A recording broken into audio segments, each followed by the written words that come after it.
on Bill Gates' visit to Nigeria. Microsoft founder and co-chair of the Bill and Melinda Gates Foundation, Bill Gates, says the execution priorities of the Economic Recovery and Growth Plan, ERGP, launched by President Muhammadu Buhari in 2017, does not reflect Nigeria's needs.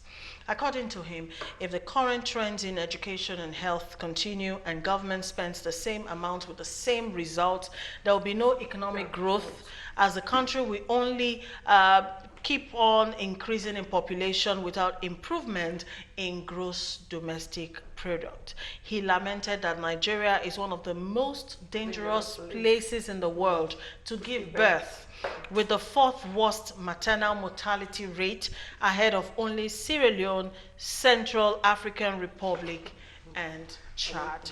All right, let's go take the video. Let's hear it from him, the man himself, and then we'll come back. Here's Bill Gates. Hey. The same is true for health, which is the priority for our foundation. In 1978, Dr. Olikuye Ransom Kuti, who later became Nigerian Minister of Health, helped establish primary health care as the global standard. We now know that a strong primary care system takes care of 90% of people's health needs. Tragically, 40 years after Dr. Ransom Kuti helped other countries set a course for the future, the Nigerian primary health care system is broken. The evidence for this can be found in the epidemic of chronic malnutrition, or stunting. As the name suggests, chronic malnutrition is not a disease children catch.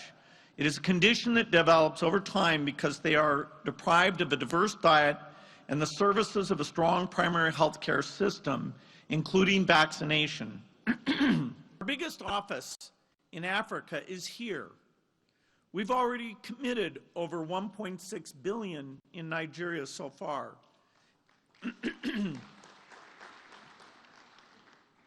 And in partnership with the government, we plan to increase our work here.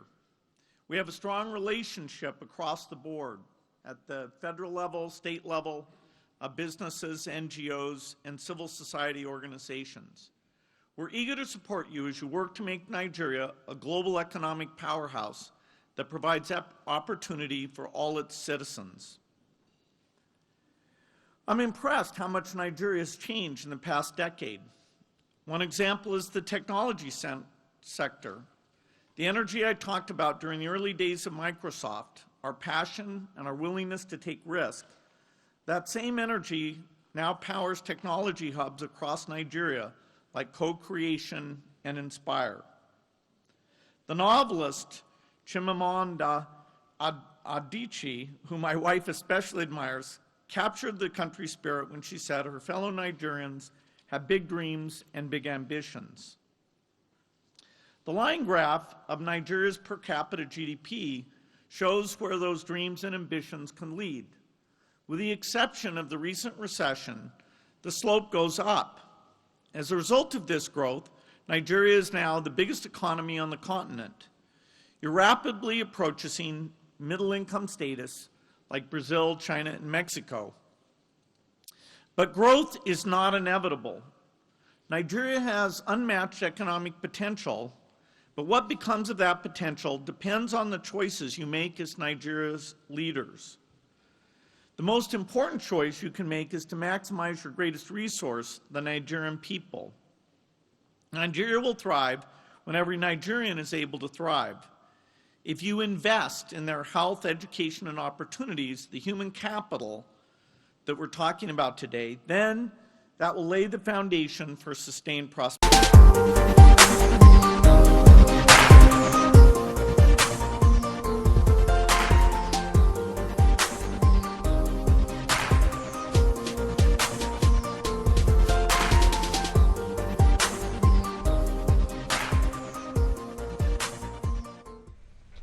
All right, that's Mr. Bill Gates himself telling us what we already know. I want to assume we already know. all of this. But then, Queen. No, but what before you just say something, trust the federal government that we have. They always have a reply Of to course. everything. And now the federal government of Nigeria has actually said Nigerians misunderstood what Bill Gates said. As how? They said we misunderstood, so it's not. So it's not what you understand from that speech is not what it's he not was what. saying. Yes. Anyways, how do you react to this? And maybe Bill Gates was speaking Latin, not English. But I think the gentleman was speaking English. He's well pronounced or making waves because they feel spoken by the gods. But actually, Nigerian citizens have been speaking to our government as regard to these issues. But I think they put deaf ears to this. Do you understand what it means to call a whole country the most dangerous place in the world to give birth to? Is a slap on our face and a slap to the government as a whole. And of course, those that are representing Nigerians in the midst where this gentleman was making these statements, they were even clapping. What were they actually clapping for? Clapping that he was telling them the truth, repeating that, what they have heard over time again and again, or they were actually clapping because the man was not really saying the truth.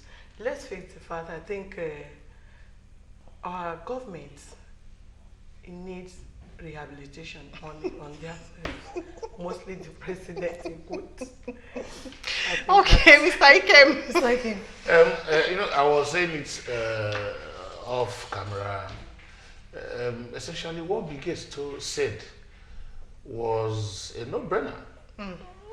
We have had conversations like that in Nigeria for countless times. Those issues, those concerns he raised are before us.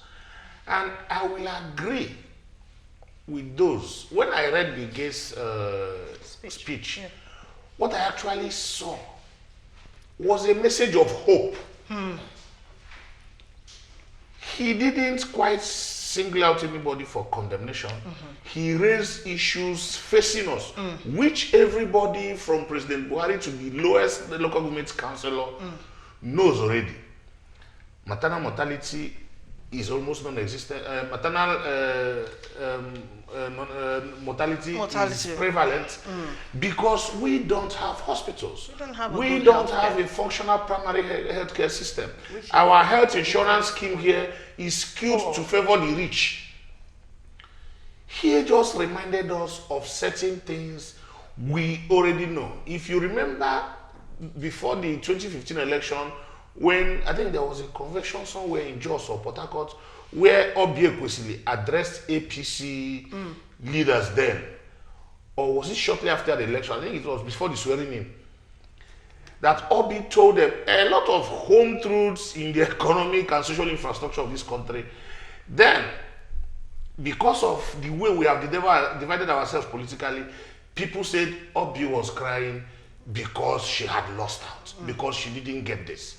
Now, a foreigner is repeating what Obiageli Ekwesili and some, even Charles Soludo, the former CBN governor, they highlighted a lot of these issues, especially those concerning our health economy, system, particularly, economy, you even can't education. You can't even separate them.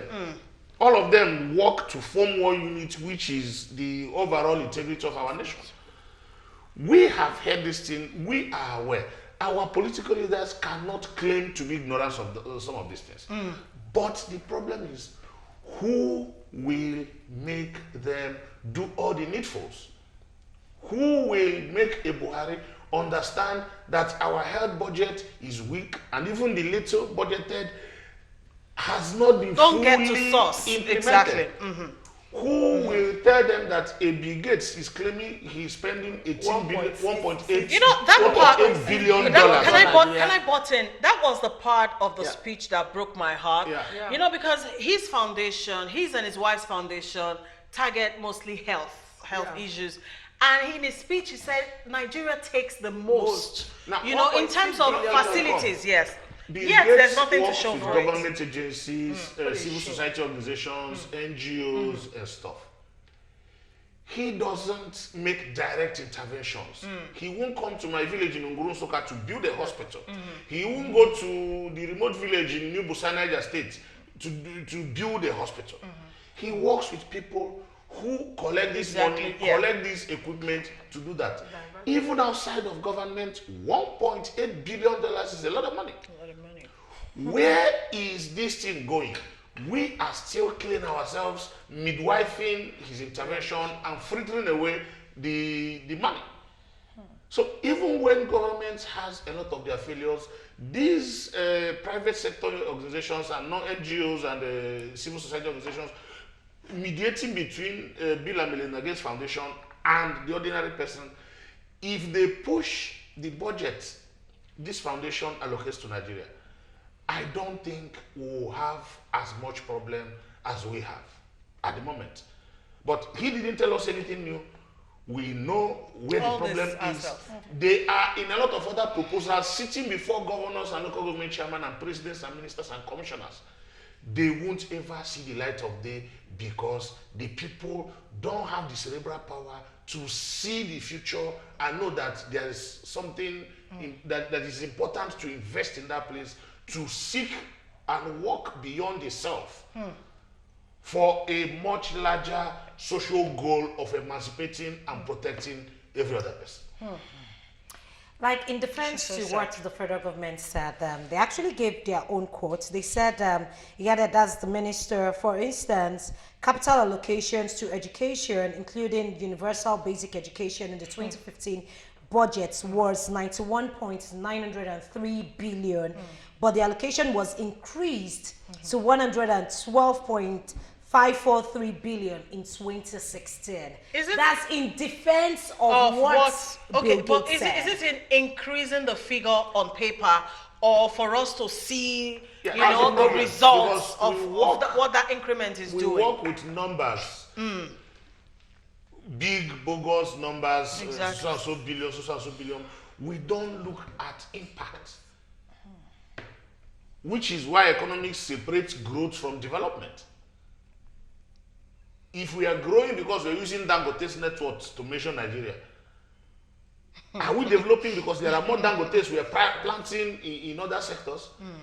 If we're growing because we're producing 200 billion barrels of oil in a day. I get what you're saying, Mr. Are we growing because we are refining petroleum and maximizing some of these opportunities? Exactly. If cocoa is growing because the whole of Ibadan have moved all the residences to Osogbo and everywhere is now a cocoa farm, are we growing because we have chocolate producing factories in Ibadan that will maximize these things and make sure that it spreads wider? Right, yeah, I get what you mean. Now, but what he said, top on the list of what Bill Gates said is the fact that the EGRP plan of this administration does not meet the needs of the average Nigerians. Now let's break it down. What are the needs? What are the needs, of the average Nigerian? Queen, what would you say are the needs of the average Nigerian? Of course, we have a lot of needs of average Nigerians. At least you should be able to have a shelter. Should be able to feed like 3 times in a day. Should be able to have a free education and access to free healthcare. But do we really have it? No. Of all this, none is actually working. None. So, Mr. Ike? None, absolutely. The None. need. Even if you don't have free healthcare, let's have affordable healthcare. If you don't have free education, let's have qualitative education. So that even what you're paying, if you pay for it, you come out with something that will make you employable, or that will even make you hire yourself and work for yourself and produce certain things. Okay. Those are the basic things, but there are lots of things we need, which even if it is in that EGRP document on paper, may not find its way to reality in terms of impacting people, creating jobs, enabling the economy to grow and diversify and create jobs. If I am working, I may not have as much problem as the person who is not working. If I am trained, if I was trained fundamentally in entrepreneurship, I probably wouldn't be here. I probably would have been doing something different. But I had to follow the path of, okay, let me get a job. Who is preparing Nigerians to fend for themselves. Our dependency ratio is increasing. Before now, we had 29-year-old people who were ministers. Now, you are 36 before you even eventually leave school. Your parents are still feeding you at almost 40. 40, even more. Yeah. Okay, Mr. Ikem, what's the way forward? Because I haven't said this just to give hope to those hopeless at home watching that don't know the way forward. What do you think? The way forward is, let me paint a very bleak one. If you are looking at these people currently populating our political spaces, forget it. There's no hope. The hope is in you and I thinking a lot deeper, thinking a lot more into posterity and saying, what do I want to happen in this country tomorrow? What do I want to happen with me tomorrow? Starting with yourself. Who is best to be trusted to make this happen? And then during election, you don't vote for somebody because he's in the biggest political party, or because he gave you the most money, or because he is from your community, Make or your because vote count. Look for those ones who, and they are everywhere. We just won't love them. We just won't accept them when they even come out. That's true. I think this is food for thought. And it's so deep. I don't know how many Take a times deep we're going to breath. say that. We've been saying this years on end. But our healthcare is totally zero. I think I shared on this platform my experience when I went to a particular health center, and they didn't have the littlest thing you can find in a hospital, a thermometer. That's a true story. They did not have it. So, I mean, imagine if someone is rushed there in an emergency situation. What would happen? I just came back What from would Enugu. happen? I went to bury a friend. He was buried on Friday. I know what we went through, moving him from hospital to hospital, from hospital to hospital. At a point, he didn't have any cover. I was mobilizing funds from friends. From Alakberenke to move him in an ambulance that had ICU. We had to pay 50,000 naira for that short distance. Doctors would leave him lying down on the bed because he was already helpless, and because they knew, maybe they have reasoned he was not going to come out, and nobody was even looking at him as if even before he died, he was still a human being. There's no premium on life, no value on human lives here. I think God will help us to change the narrative where Nigeria is concerned. All right, our time is almost up, and we still have one more topic, which is on the presidency and the blame game, because according to the Senior Special Assistant to the Vice President on Media and Publicity, Mr. Laolu Akande, in a statement, said that this administration will not stop looking back and referring to the colossal atrocities in the mismanagement and disbursement of public funds. To break it down, Jonathan is still responsible for our problem. That is breaking it down, yeah? And this administration will continue, putting all the failures, all the blames on him. So, quickly, last words from you on this issue. Quickly. I think this present administration should stop comparing level of incompetence. Rather focus on governance. They should retrace, as a human being, will retrace our past steps so as to correct or avoiding falling into the same trap. What are they really APC talking about? We're tired of this game blaming as a whole. Or did Jonathan, is there any handover note that Jonathan left without handing over to President Buhari? Absolutely no. And they shouldn't forget what there's nothing that they are facing today that they did not know that should be. Exactly. Yes, exactly. Because the reason why we've cast our votes in removing PDP, bringing in APC, is the same thing they are clamoring day and night.